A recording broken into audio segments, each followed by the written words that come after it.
시청자 여러분 안녕하십니까? 4월 20일 법률방송 로투데이 시작합니다. 첫 소식입니다.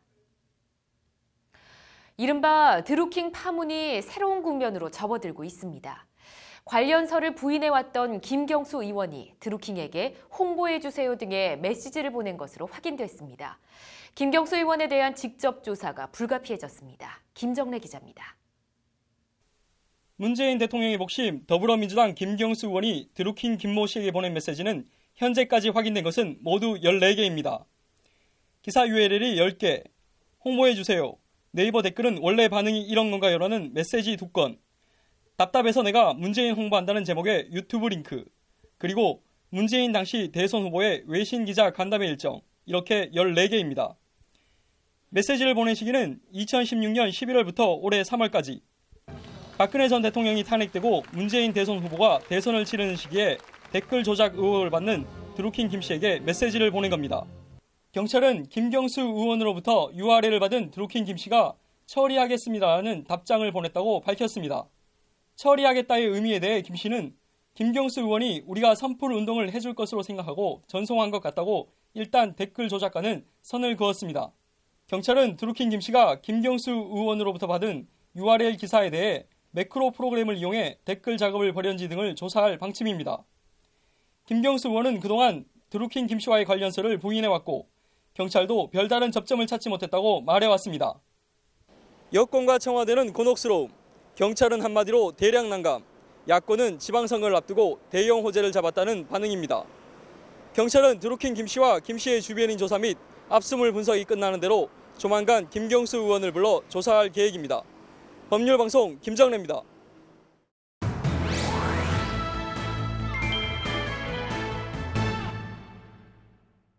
점입 가경으로 접어들고 있는 드루킹 사태 이야기 더 해보겠습니다. 유정은 변호사의 뉴스와 법, 유정은 변호사 함께합니다. 어서 오십시오. 안녕하세요. 네, 어서 오십시오. 유 변호사님, 드루킹 사태 발단부터 좀 다시 짚어보도록 할까요?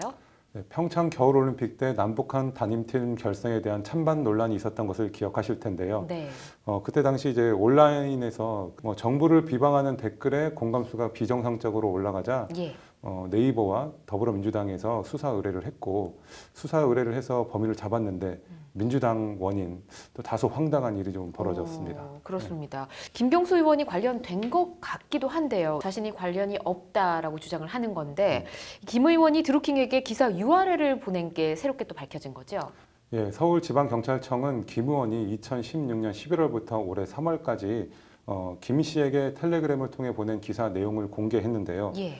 이날 경찰이 공개한 URL 10건 중 8건이 대선 후보인 문재인 후보를 옹호하는 글이었습니다.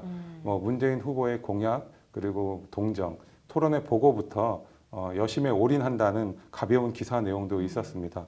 자신의 기사도 전달한 것을 보면 당장 연루서를 덮기는 어려울 것으로 보입니다. 그렇군요. 이에 대한 김경수 의원 입장도 궁금해지네요.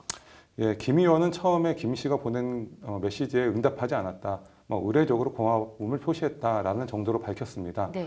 그리고 추가적으로 좋은 기사가 있으면 지인에게 보냈다. 그 이상도 그 이하도 아니다라고 밝히긴 했습니다. 예. 그렇지만 기존 주장과 대치되는 그런 증거가 나타났고 또 그런 증거가 나타난 이상 김경수 의원의 말을 그대로 믿기는 어려울 것으로 보입니다. 아무래도 상당히 난처한 일지에 빠졌다고밖에 말할 수 없겠습니다. 그렇군요. 이 댓글 조작 사건 향후 수사는 어떻게 될지 전망 등 어떻게 보십니까? 예, 이 사건은 개인적인 정치 행위냐, 여론 조작이냐, 그리고 개인적인 일탈이냐, 아니면 여당이 조직적으로 개입했는지 이런 부분들이 이제 핵심 쟁점인데요. 네. 특별한 수입이 없는 김 씨가 공범들과 수년간 생활을 했는데 그런 생활비를 어떻게 조달했는지, 그리고 1년간 운영비가 11억이나 되는 김 씨가 이끄는 경제 공진화 모임의 자금 출처들을 조사하면 그 배후가 밝혀질 것으로 보입니다. 네. 오늘 공범에 대한 영장 실질 심사가 있었는데 향후적으로 더 관련자들에 대한 수사가 확대될 것으로 보입니다. 민주당원 댓글 조작 사건은 어떤 혐의를 적용해서 어떻게 처벌하게 될까요? 예, 예전 국정원 댓글 사건의 경우에는 정치관여죄를 적용해서 처벌을 했는데요. 예. 김 씨가 일반인이다 보니 정치관여죄를 적용할 수는 없고요.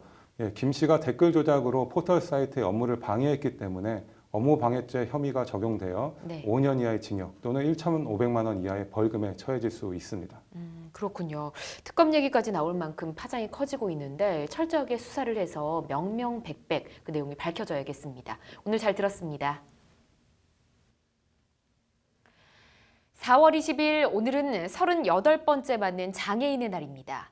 장애인 관련 단체들이 오늘 서울 종로구 마로니에 공원에 모여 누구도 배제되지 않는 세상을 만들어달라고 촉구했습니다. 뭐를 어떻게 해달라는 건지, 왜 그런 요구들이 터져나왔는지 장한지 기자가 현장의 목소리를 담아왔습니다. 장애인들이 한 목소리로 폐지를 외치는 장애 등급제와 지금의 수용시설제도, 그리고 부양 의무화제도. 장애인들은 이 세 개를 장애계 3대 적폐라고 부릅니다. 먼저 장애 등급제 관련해서 장애인도 사람인데 사람에 대해 등급을 매기는 것 자체가 극단적으로 비인권적이고 차별적인 발상이라는 주장입니다. 장애 유형별로, 장애인별로 필요한 지원이 다 다른데 등급에 따라 정해진 서비스만 일률적으로 제공하는 건 문제가 있다는 지적입니다. 어떤 신체적인 손상 정도에 따라서 그 사람의 어떤 서비스가 결정되어지는, 말 그대로 이제 어떤 의료적 손상에 따른 낙인이라서. 장애인 개인의 소득 수준과 환경, 장애 정도, 유형 등을 두루 고려해 필요한 서비스를 필요한 수준으로 제공해달라는 게 이들의 주장입니다. 그게 예산도 아끼고 장애인을 실질적으로 돕는 길이라는 겁니다. 이들은 정부의 지원을 받아 민간 복지법인들이 운영하는 지금의 집단 장애인 거주시설도 문제점으로 지적했습니다. 장애인을 정부 지원금, 그러니까 돈으로 보는 시각과 보조금 횡령 등 크고 작은 비리, 성범죄 같은 인권 침해 등 문제가 많다는 겁니다. 장애인이 주체로 되는 소규모 시설, 이를 통한 자립과 자활, 함께 어울려 사는 것. 이것이 이들이 꿈꾸는 공동체 모습입니다. 기가 막힌 일입니다. 이건 아직도 정상적인 나라로 가고 있지 못하다는 것. 제발 시스템과 예산으로 좀 만들어내자. 마지막으로 부양 의무제. 장애인들이 한 목소리로 장애인들의 홀로 서기를 가로막는 적폐 중의 적폐로 손꼽는 제도입니다. 부양 의무자 제도는 원래 기초생활수급자 관련 일정 수준 이상 소득이 있는 부모나 자녀가 있으면 수급을 받을 수 없는 제도입니다. 장애인의 경우 이렇다 할 일자리를 찾기 힘들고 가족에게 짐처럼 여겨지는 경우가 많습니다. 그런데 가족이 소득이 있다고 비장애인과 같이 지원 대상에서 배제하는 것은 장애인을 그냥 복지 사각지대로 내모는 제도에 불과하다는 것이 이들의 주장입니다. 이들 장애인 단체들은 이 같은 장애계 3대 적폐 철폐를 요구하며 어제 오후 광화문에서 청와대 앞까지 맨바닥을 기어가는 오체투지 행진을 벌였습니다. 비장애인은 20-30분이면 갈 길, 3시간 넘게 걸려서야 이들은 청와대 앞에 닿았습니다. 우리가 좀 더 인간적으로 사람답게 살고 싶은 몸부림이라고 생각하는데, 그런 것들을 이 사회나 정부가 정말 조금이라도 알아주고 우리 말에 귀를 기울여줬으면 좋겠습니다. 장애인의 인권과 복지는 그 사회의 수준을 가늠하는 척도다. 장애인의 완전한 통합과 참여가 정부의 정책 목표다.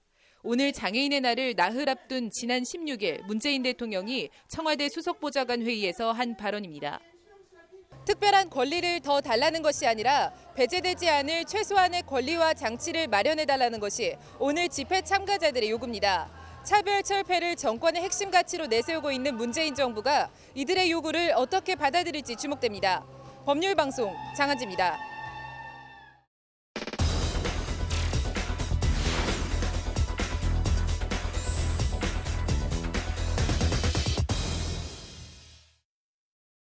재벌2세의 그렇고 그런 갑질 정도로 시작됐던 대한항공 조현민 전무의 이른바 물사대기 논란이 밀수 등 한진사주 일가의 비리 의혹으로 확산되고 있습니다. 이슈플러스 신세아 기자 나와 있습니다. 어서 오십시오. 네. 밀수라고 표현을 했는데 무엇을 들여왔다는 건가요? 네, 다양합니다. 고가의 명품에서부터 가구나 의류, 또 인테리어 소품, 예. 또 식품 같은 생활용품까지 하다못해 영국산 십자수, 속옷, 소시지 뭐 이런 것까지 들여왔다고 하는데요. 네. 속옷에 소시지까지 재벌이니만큼 유별난 것은 유별나다고 해도 이걸 왜 밀수라고 얘기를 하는 걸까요? 네, 일단 해외에서 물품을 구입해 들여오는 경우에는 이 면세 한도인 $600를 초과하는 물품에 대해서는 물품과 가액에 따라서 일정 비율의 관세를 내야 됩니다. 네. 이런 세관 신고를 안 하고 몰래 물품을 들여왔다고 해서 밀수라고 표현을 하는 건데요. 네. 물품이 달라서 그렇지 금괴나 마약을 몰래 숨겨 들어오는 것과 본질적으로는 다른 게 없습니다. 예. 물건이 한두 가지도 아니고 또 한두 번도 아닌 것 같은데 어떻게 이렇게 물건을 지속적으로 몰래 들여올 수가 있었을까요? 네, 이것도 굳이 표현을 하자면 밀수 수법이 어떻게 되냐는 건데요. 수법은 크게 두 가지 정도로 나눠집니다. 예. 공항 상주 직원 통로를 이용하는 방법과 또 사주 일가의 개인 물품을 회사 물품으로 둔갑시켜서 빼돌리는 방법, 이렇게 두 가지입니다. 그렇군요. 일단 공항 상주 직원 통로, 이게 뭘까요? 네, 통상 해외에서 배나 비행기로 출입국을 하려면 CIQ라는 심사 과정을 반드시 거쳐야 하는데요. C는 커스텀스, 세관 검사, I는 이미그레이션, 출입국 목적 등 심사, Q는 쿼런틴 가공품을 포함한 동식물 검역을 뜻합니다. 예. 그런데 이것은 일반인의 경우고요. 공항에서 상주하며 근무하는 항공사 직원이나 기장 등은 이런 일반적인 수속을 밟지 않고 별도의 직원 전용 통로가 있는데 이것을 통해서 출입국을 한다고 합니다. 이 통로로 이 사주일가 물품을 빼돌렸다는 겁니다. 그러니까 뭐 회사 직원을 해외 택배 심부름꾼으로 시켰다, 이렇게 봐도 되는 거네요. 네, 그렇습니다. 이를 위해서 이 대한항공 승객 수화물 운영팀 내부에는 총수 일가의 물품을 별도로 관리하는 내부 전담팀, 일종의 별동대까지 뒀다고 하는데요. 이 물품들은 대한항공 총수 일가를 의미하는 코리안에어 VIP의 약자인 KIP 코드라는 것으로 분류돼서 특수 화물로 관리를 받았다고 합니다. 네. 깨지기 쉬운 물건은 승무원이 자리에서 안고 온 경우까지 있었다는 증언까지 나오고 있는데요. 이 때문에 일부에서는 대한항공이 아니라 대한택배가 아니냐라는 비아냥까지 나오고 있습니다. 뭐 어떤 점에서 보면 대단하다라는 생각이 들기도 하는데 사주일가 개인 물품을 이 회사 물품으로 둔갑시켜서 이렇게 빼돌렸다는 거잖아요. 네, 이 수법은 주로 물건 부피나 무게가 너무 커서 직원들이 전용 통로로 갖고 들어가기 힘든 경우 이용을 했다고 하는데요. 예. 무게가 100kg이 넘는 이런 대형 화물들은 대한항공 회사 내에서 다른 지점과 다른 부서 사이에 주고받는 물품을 의미하는 INR 코드를 받아서 취급을 했다고 합니다. 이 INR 물품은 따로 운송료도 매기지 않는다고 하는데요. 이 운송료는 둘째치고 예. 총수 일가 개인 물품을 항공기 부품으로 둔갑시켜서 들여왔다는 폭로까지 나온 상태입니다. 이 항공기 부품은 관세나 부가가치세 등을 내지 않아도 되는 면세 품목입니다. 예. 아예 공항 계류장에서 대기를 하고 있다가 예. 항공기에서 대한항공 화물차로 사주일가 물건을 후다닥 싣고 사라졌다는 것이 또 이게 직원들의 증언이 나오고 있습니다. 얘기를 듣다 보니까 이게 농담으로 뭐 밀수라고 할 게 아니라 이거 범죄인 것 같은데요. 네, 회사에 이 손실을 끼친 행위는 배임, 또 정당하게 관세를 내지 않은 부분은 조세포탈 또는 관세법 위반 등으로 처벌을 받을 수가 있는 사안인데요. 네. 징역형까지도 가능하다고 합니다. 김준석 변호사의 말 들어보시죠. 특가법상 밀수한 물건 원가가 2억 원 이상이면 3년 이상의 유기징역, 또 5억 원 이상이면 무기 또는 5년 이상의 유기징역에 처하기 때문에 상당히 중환범죄라고 볼 수 있습니다. 네, 회사 직원들이 몸종도 아니고 관세청이 조사에 착수했다고 하는데 경찰 수사와 또 실제 처벌이 이루어질지 지켜봐야 할 것 같습니다. 오늘 잘 들었습니다. 오늘의 판결은 미투 관련한 이야기입니다. 르노 삼성에서 벌어진 일인데요. 직장 내 성희롱 2차 피해 관련한 민사 손해배상 판결입니다. 르노 삼성 직원 박모 씨는 직장 상사로부터 1년 넘게 지속적으로 성희롱을 당했다고 합니다. 이에 박 씨는 2013년 6월 해당 상사와 회사를 상대로 손해배상 소송을 냈습니다. 남녀고용평등법은 회사의 직장 내 성희롱 예방 의무 등을 부과하고 있습니다. 르노 삼성은 그러나 오히려 적반하장, 박 씨가 재판에 필요한 증언 등을 수집하며 동료 직원의 폭언과 협박을 했다는 이유 등을 들어 박 씨의 견책 징계 처분을 내렸다가 이후 아예 직무를 정지하고 대기 발령을 냈습니다.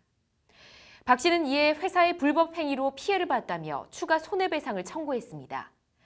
서울고법 민사시 2부는 오늘 박 씨에 대한 성희롱과 부당인사 둘 모두의 회사 책임을 인정해 르노 삼성은 박 씨에 4천만 원을 배상하라고 판결했습니다.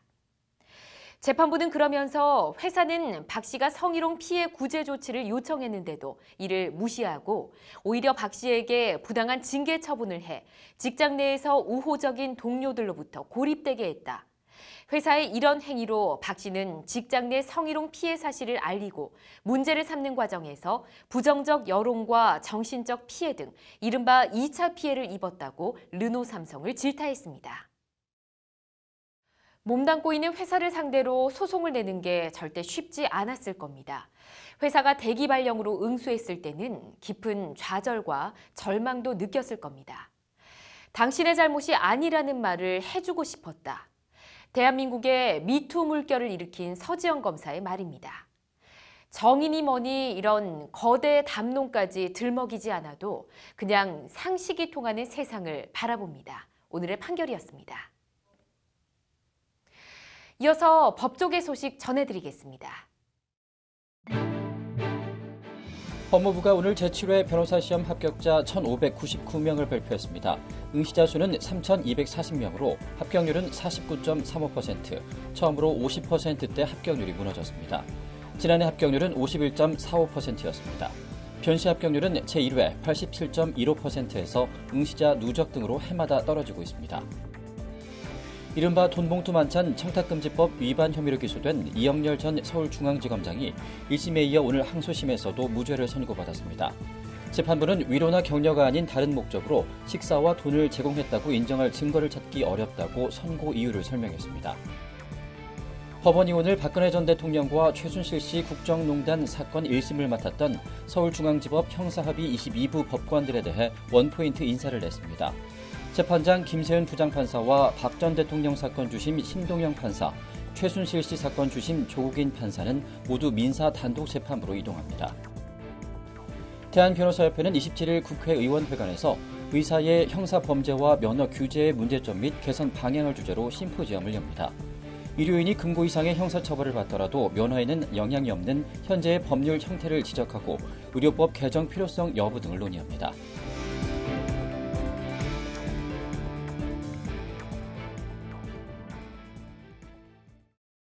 4월 20일 루투데이 마치겠습니다. 시청해주신 여러분 고맙습니다.